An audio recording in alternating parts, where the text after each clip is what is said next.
Alright everybody, let's get into this video. This is like the 5th time I'm filming it because the first time I filmed it the wrong way and the last few times Russ has came in and interrupted me, so I'm just gonna restart from fresh.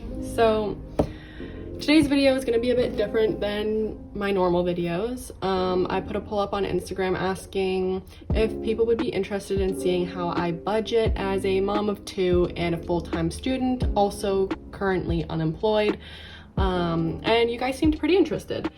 So I'm gonna basically show you a rundown of how I budget, how I come up with a budget, and basically what I do in terms of saving money. So all these numbers are gonna be hypothetical. They're not real based off of my financial statements right now. That's just to protect my own privacy, and also just because it makes it a little bit easier to go through how to do this, because working with whole numbers is a lot easier than working with numbers that don't end in a 0 or a 5. So let's just jump right into this, and we're gonna write down the title, which is going to be an April budget. We're gonna write tips here just so we can add to them as we go.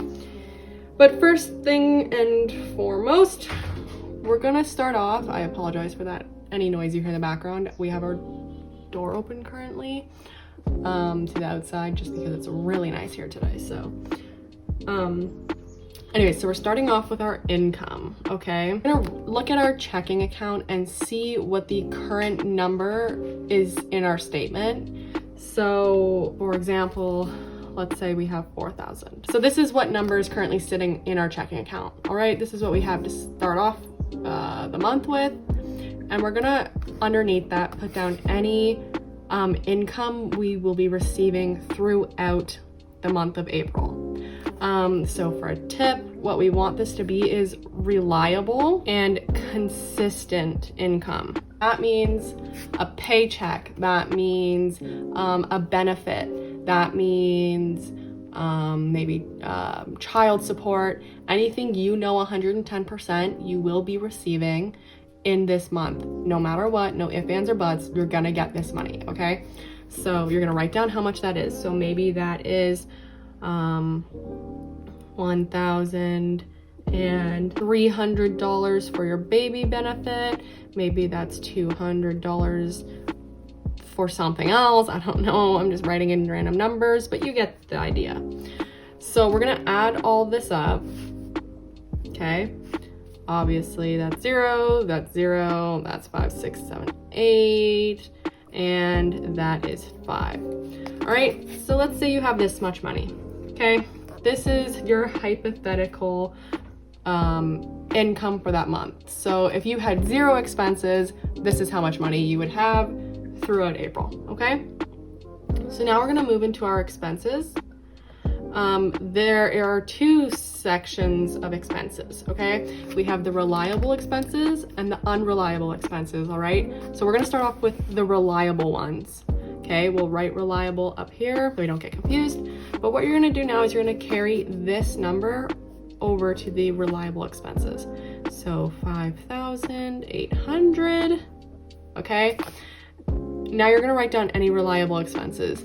What these are is, again, like I said up here, these are expenses you know 110% you will be paying.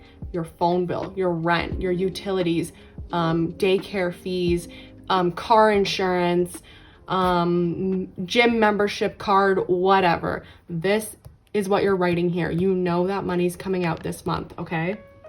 So maybe that's a $10 account fee. Maybe that's a phone bill, maybe that's car insurance, maybe that's a daycare fee. I don't know if I said that already, but you get the idea. And what we're gonna do is we're gonna subtract all this away from the total income, okay? So that means 0, that means 0, perfect.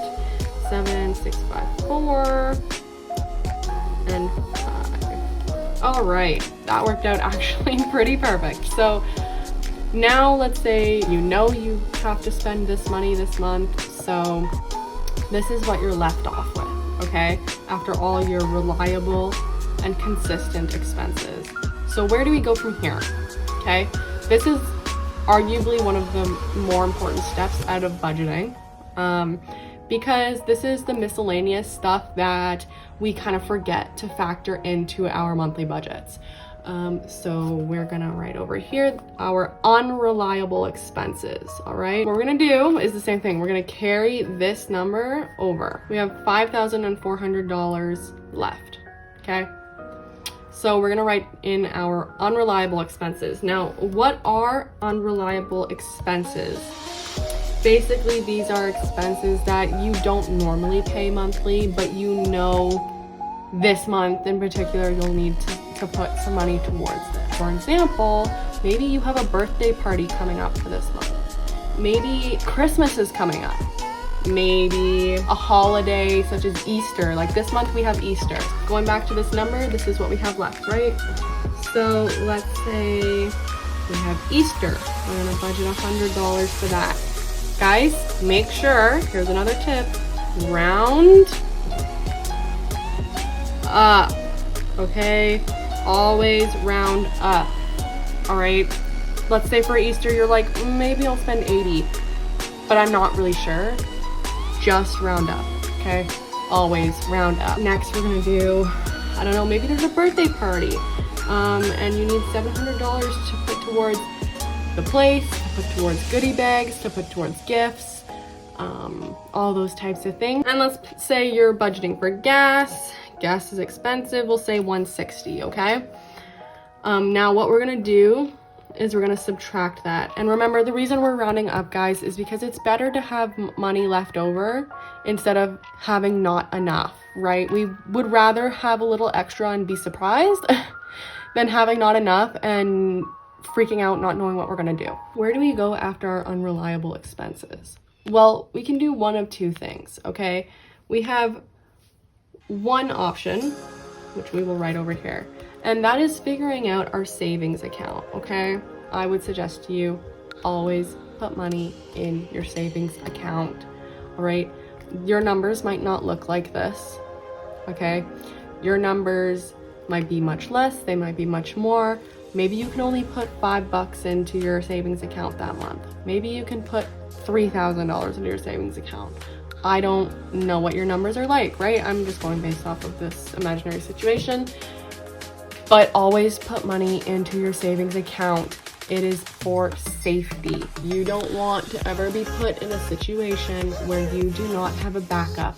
Let's say you budgeted, your budget's already naturally a tight budget. Let's say your car breaks down. Did you have money in your savings to help you out with that? Or are you now walking? Maybe you're trying to save up for a house or first and last month's rent. In this case, we have $4,000, all right? So I'm gonna put $1,000 into my savings, okay? That leaves us with $3,440. So you have two choices, like I said. You can do this, which would leave you with this number, or you can just not do anything with your savings and be left with this number for the month. If you're doing this, you're basically done. If you're gonna put money into your savings, which like I said, I really do recommend, we're gonna look at this number, and what we're gonna do is we're gonna figure out how much money is our safety, okay? So we have $1,000 in our savings, that's great, but we don't want to necessarily spend our savings in an emergency, okay? So if we can, that's the key, right? You need to decide how much money you're willing to let your checking account go to.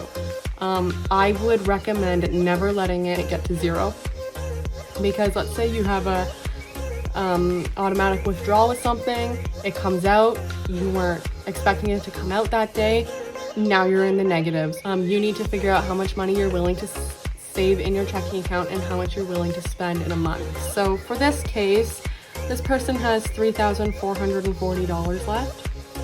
So what I would recommend is they never go below $3,000.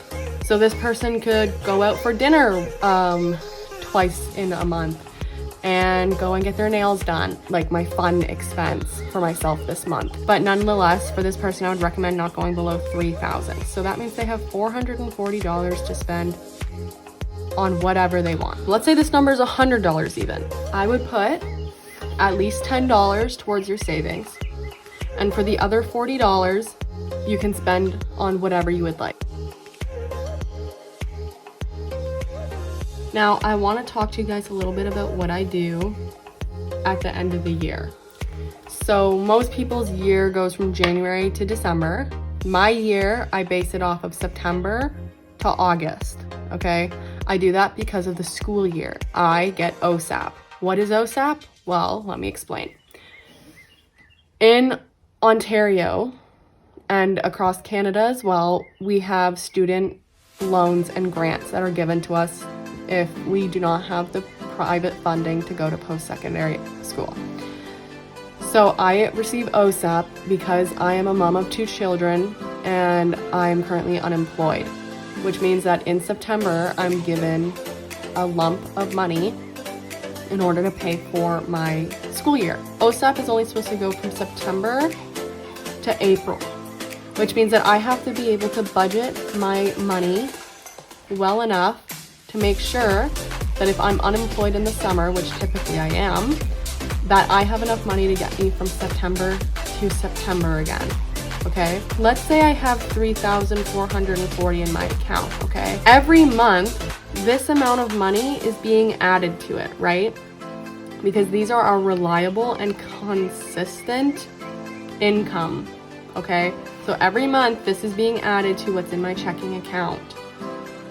Additionally, every month, this is what's being reliably taken out of my account.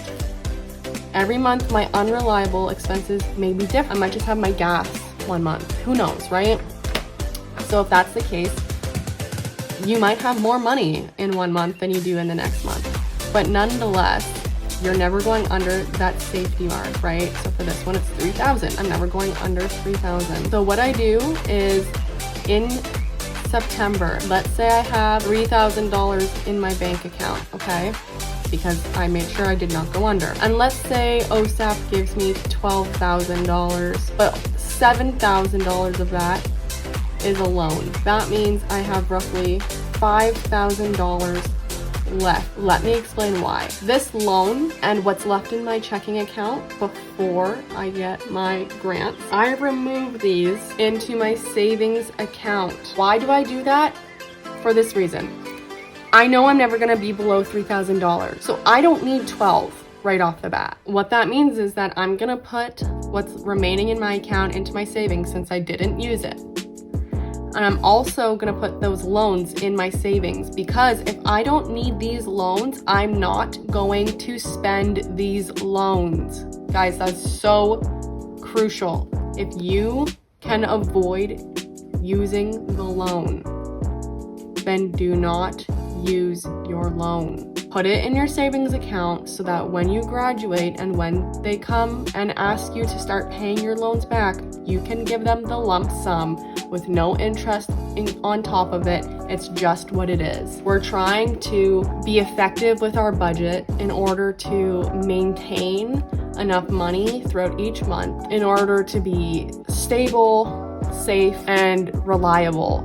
I also just wanted to add, guys, just to kind of emphasize the importance of putting stuff into your savings. When I first got my car, I had a 5-year payment plan on it, and I was able to pay it off in a year and a half just from doing this savings method, okay?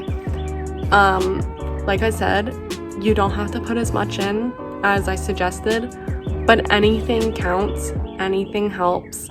I know some of you are just trying to get through a month, you're going paycheck to paycheck, whatever, but anything helps, right? If you can do it, do it. I'm more than willing to help you guys out if you need it. Just send me a DM at my Instagram at a mommy's world.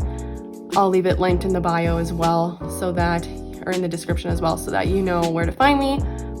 And let me know if this helped. Subscribe, leave a like, and I will see you guys next time. Bye, everyone.